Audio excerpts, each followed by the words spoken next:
तने सुहाग का गीत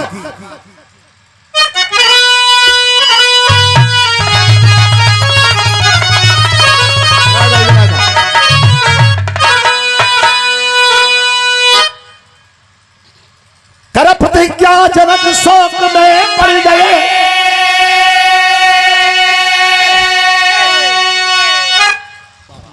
थोड़ा आनंद लेना 10 मिनट सुहाग का भाव बा। कर प्रतिज्ञा जनक शोक में पड़ गए, मालूम पीरों से वसुधा है खाली पड़ी, सीता बेटी कुमारी रहेंगी सदा, क्या लिखे हो विधाता करम की कड़ी। सुन के ऐसी वचन बोल गोभिद लखन, जाओ कि रघुबर की आज्ञा मन पाऊं अभी, तोड़ के कच्चे घड़े के समान धरूं और सारे ब्रह्मांड को नचाऊं अभी।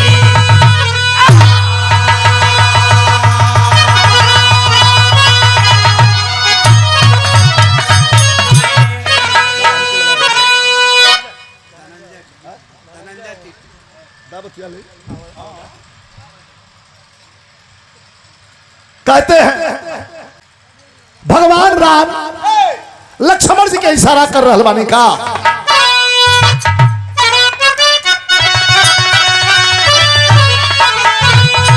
कि राम फेरे तिरछी नजर को, कि राम फेरे तिरछी नजर को,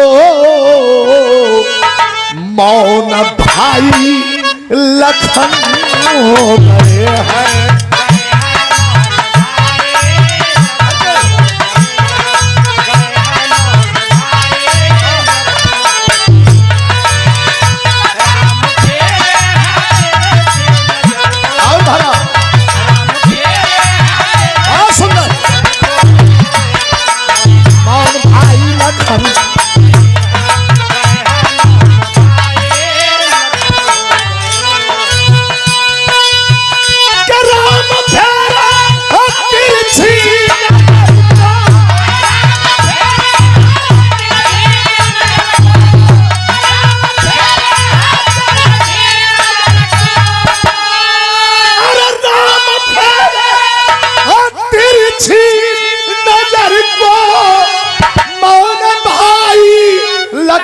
हो गए हैं कि जानकी भी, अरे जानकी भी झरोखे से देखे, जानकी भी झरोखे से देखे, अरे मुग्ध बाउर नयन हो गए हैं।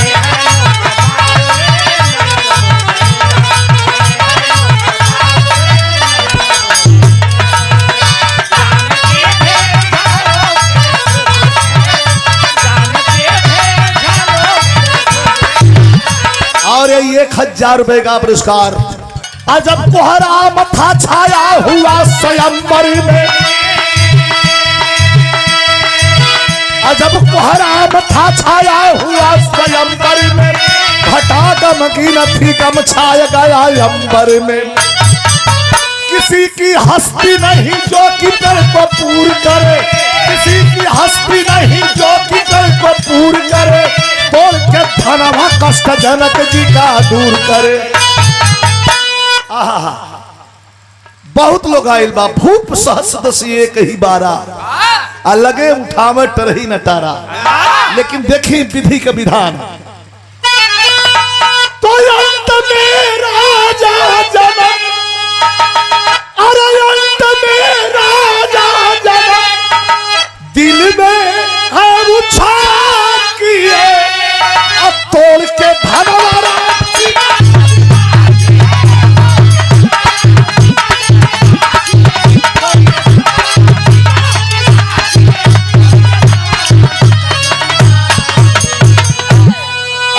राजा जनक दिल में ये उत्साह किए, तोड़ के धनवा राम सीता से विवाह किए। क्या कामना सबकी पूरा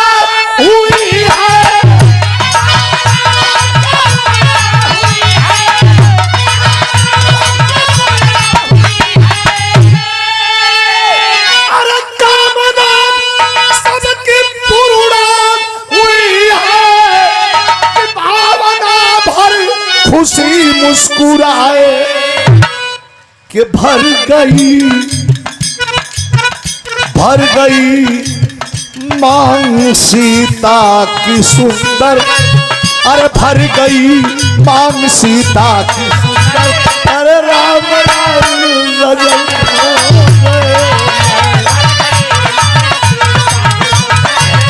राम।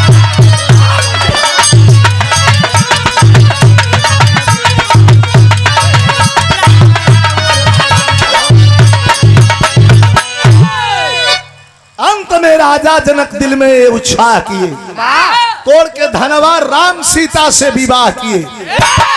भर गई मांग सीता की सुंदर, भगवान राम के द्वारा बरमाल पड़ा।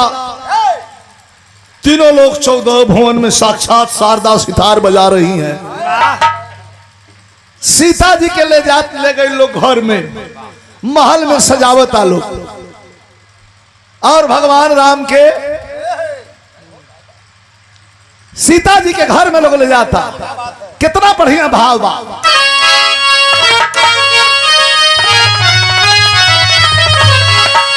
कि सिया महारानी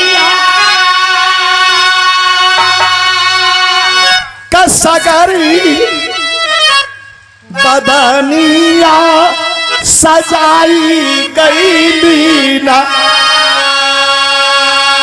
उनका हाथावन में अमेहदी रचाई गई।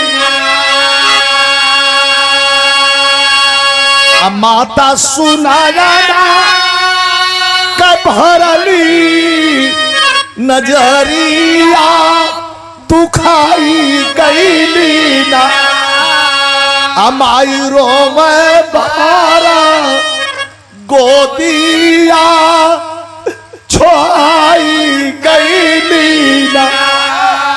विदाई के भाव बड़ा गमगीन होला, लेकिन माई का कह के समझा के भेजत रही। करिहा ससुराला,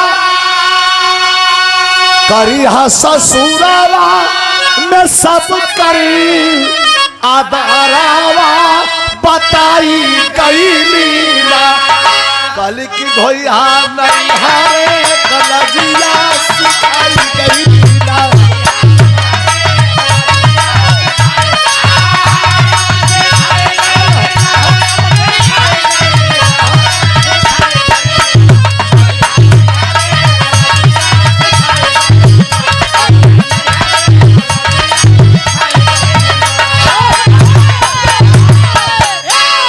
और ये 500 रुपए का पुरस्कार। और ये देखा, एक बार ताली बजाइए बच्ची के नाम पर। निर्भीकता से, बड़ी खूबसूरती से यह बच्ची अपनी कला की प्रस्तुति करती है। गाना बजाना से मतलब रहेला इकुल लेकन की, जो हमार कुल चेला गाते हैं, सुनाते हैं। नौटंकियों भाड़ती वाला बहुत बड़ा सा, लेकिन बहुत बहुत शुभ आशीर्वाद। आप लोग भी आशीर्वाद दीजिए। करीब भाव देखिए, सामयिक भाव। अरे दुल्हनिया बन के अइली जानकी,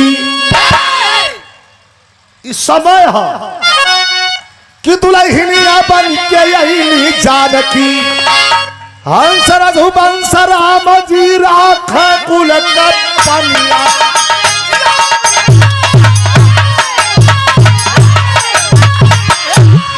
कपाट बंद छंद आजकल के गवैयन में समझ में ना आई।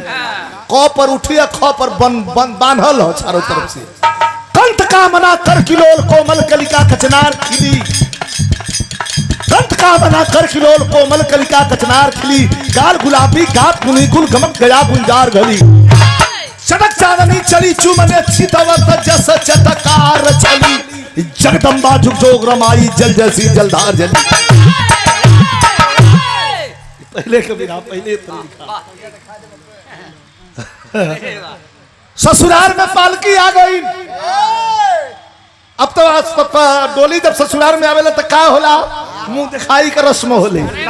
माता कह कही दड़ी चुनो कर कर कर कर कर कर कर कर कर। पहले सबसे पहले हम न मुंह देखो, येहू में देखा ना। कई किस्म का आदमी बा। अरे भाई मोहवा केहू देख लो, आगे देख लो, पीछे देख लो, कोनो बस आई, लेकिन कहले कि ना हम देखो कहना कभी का कि आईली जबकि अपने ससुररिया सीता रानी हो आ कह कई भर जाले नजरिया सीता रानी हो।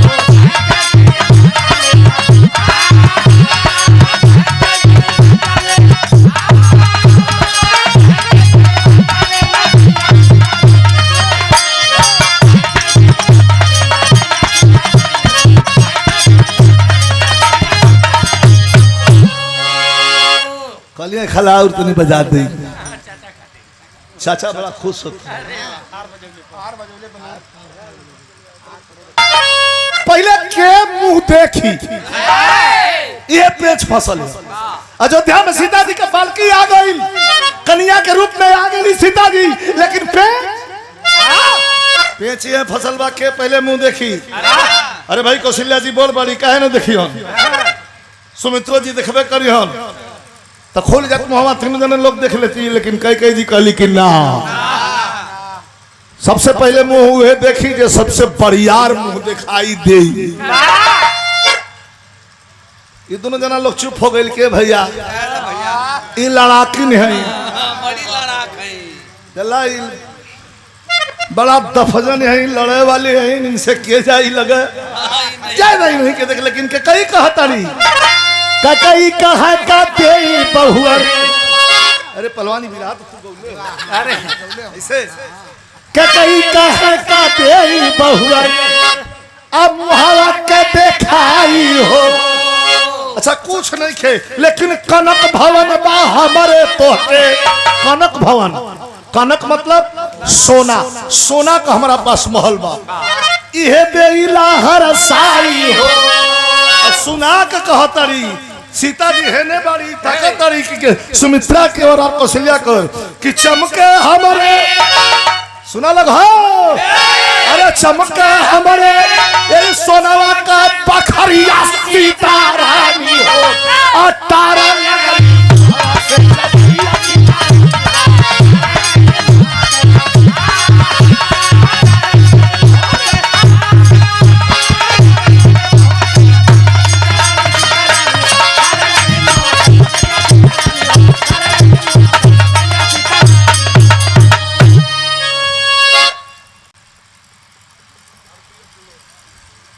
विजय लाल यादव को बॉम्बे फिल्म इंडस्ट्री से लेकर के और विधानसभा, लोकसभा और चीफ मिनिस्टर के यहाँ बैठने वाले लोग भी सुनते हैं, इसलिए तो नहीं संभले के पड़ेला। कहो भी नहीं भैया, संभले के पड़ेला।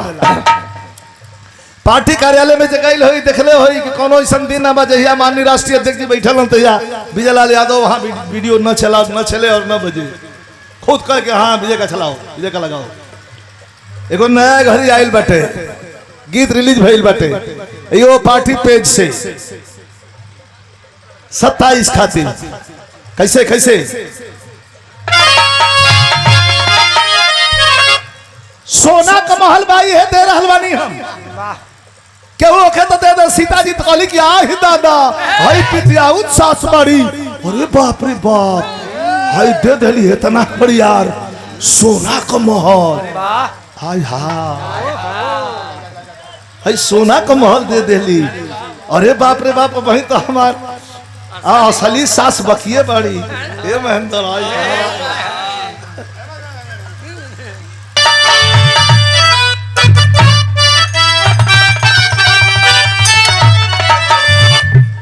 हमारे राम कौल भाई मोछू भैया तो दिन भर ये गीत के गाँव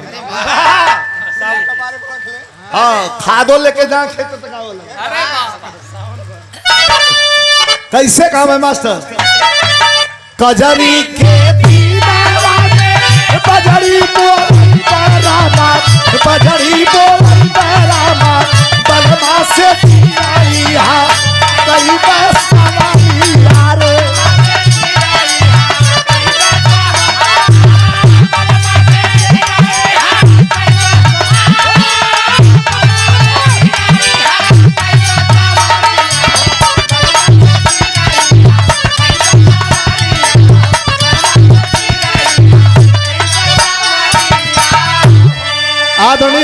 भैया मनोज यादव जी बीडीसी प्रत्याशी सोनाली से ये 500 रुपया भैया के प्रणाम बा, सभी के प्रणाम बा। सीता जी कहली कि जब सोना का महल मिल गई तो सीता जी सासू का पंगारा सासू का पंगारा माथे चरिया गाई संभलिया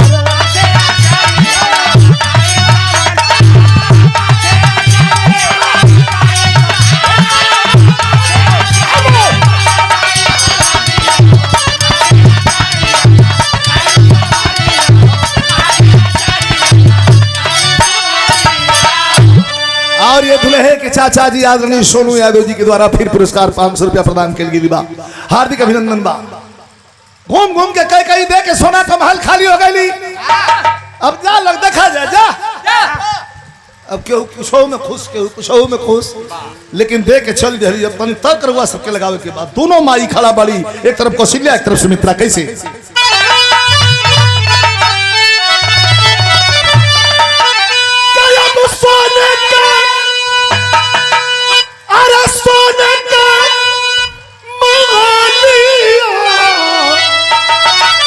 अरे कई देते हाली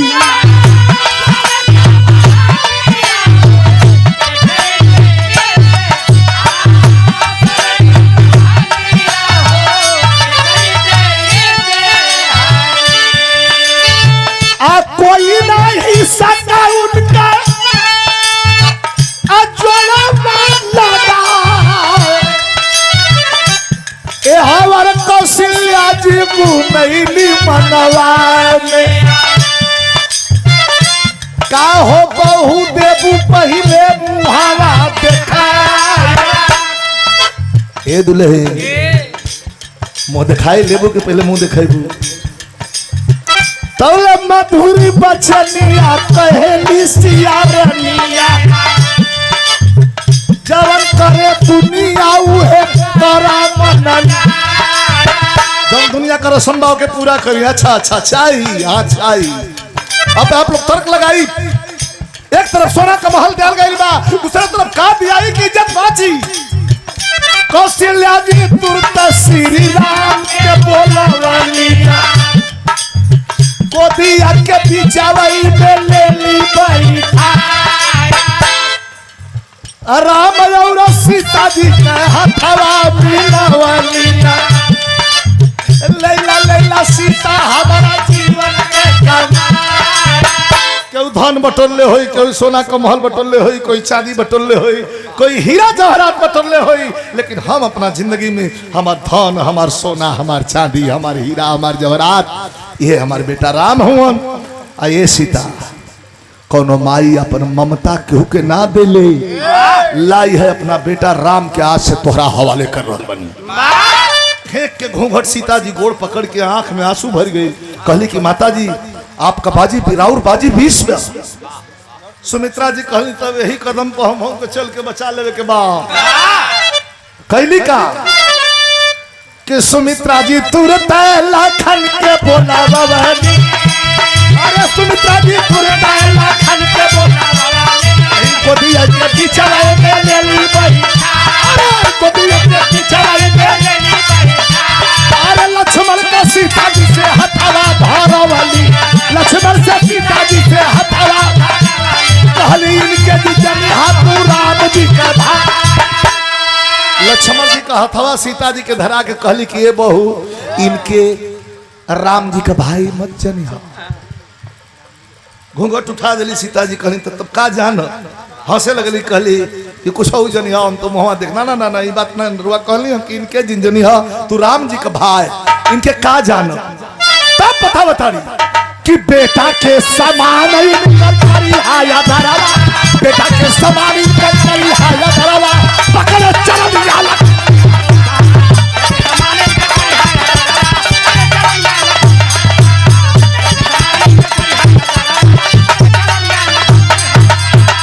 बेटा के समान इनकर करिया दरवा पकड़े चरनिया लखन जी हर साल बेटा मत इनकर आदर करिया। अंतिम में प्रमाण कवि जी दे रहल बनन कहीं कहीं हो देखे के मिलेला समाज के कुरीति लेकिन ये कुरीति से दूर हटे खातिर कभी का लिखत हन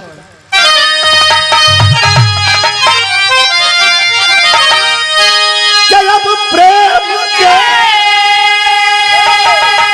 अरे प्रेम के निशानी अब मोहला मदवा के प्रेम अरे प्रेम ऐसा नहीं धनवार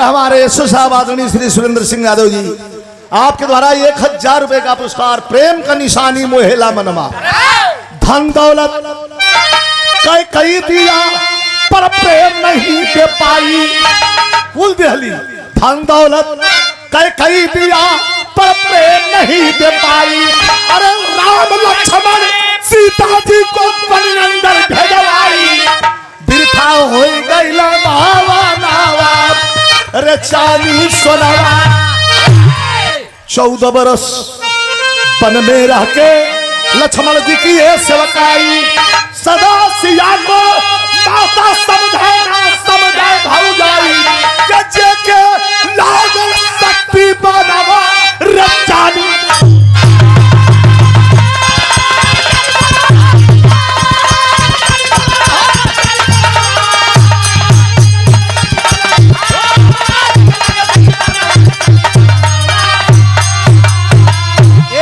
सोना का महल दूसरे तरफ दोनों जना अपन अपन बेटा दिहल लो लेके जंगल में बन बन नींद नार भोजन सब त्याग के अंत में कवि जी कहता हूं कि धन दौलत संपदा है फीका सभी प्रेम के आगे प्रेम से बड़ी दुनिया में ना कोई धन है ना कोई हथियार है और ना दुनिया में कोई और चीज है वस्तु है गुरु बिहारी गुरु गणेश गुरु रामलाल ललकारे बचन कहते कभी चंद्रिका दास दुल्हनिया बनी गई जानकी रामदेव विजय लाल के रथिया पर जोतिया